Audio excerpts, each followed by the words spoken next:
আজকে আমি রান্না করব মাটন, একদম কাজবাড়ির মতন। এই যে আগে প্রথমে আমি সর্ষের তেল দিয়ে দিলাম কড়াইতে,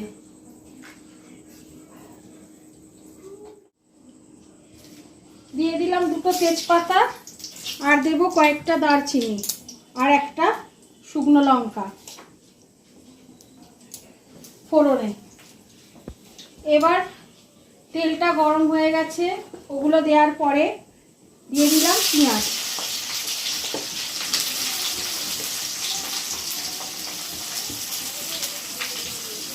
এবারে একটু পেঁয়াজটা ভাজা ভাজা হতে দেব।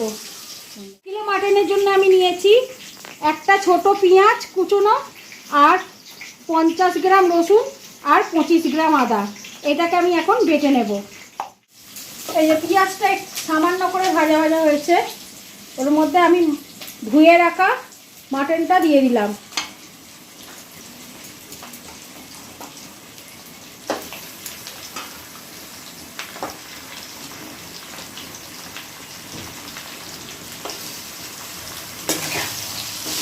এবারে মাটনটাকে একটু আমি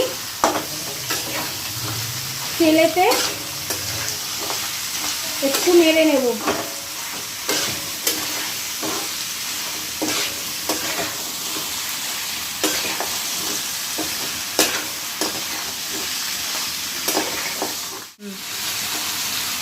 এরপর আমি দিয়ে দেবো ওই আদা রসুন বাটাটা।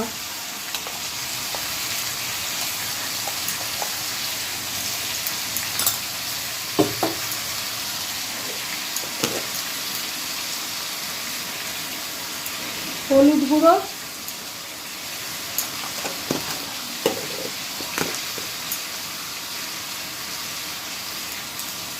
কাশ্মীরি লঙ্কার গুঁড়ো,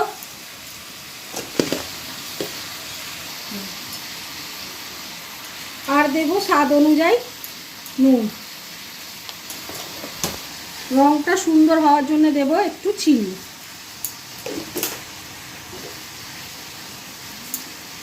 এরপর এটাকে আমি ভালো করে নেড়ে নেব।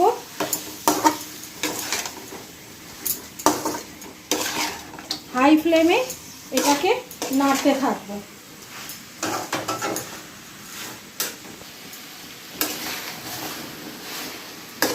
এবারে আমি এতে একটু মটন ফ্যাটটা ছিল সেটা দিয়ে দেব, আর দিয়ে দেব হাফ কাপ মতন টক দই।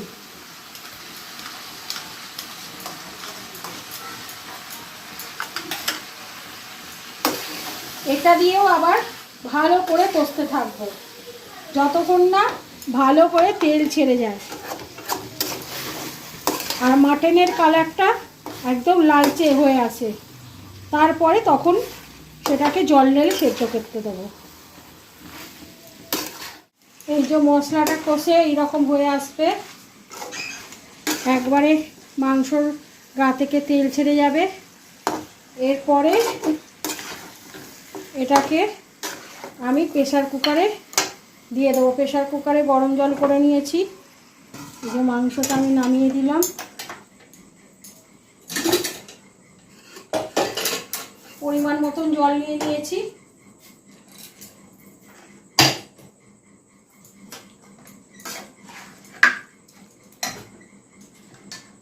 এবারে মাংসটা প্রেসার কুকারে দিয়ে দেবো।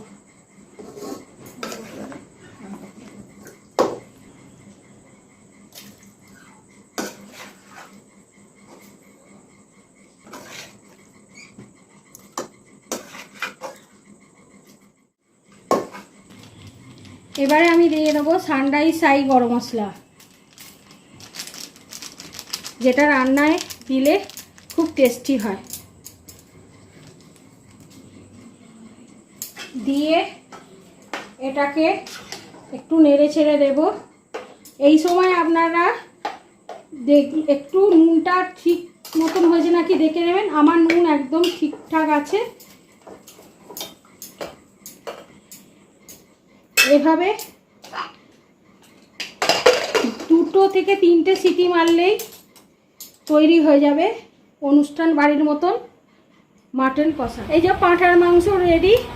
কিরকম লাল লাল কাজবাড়ির মতন হয়েছে দেখুন।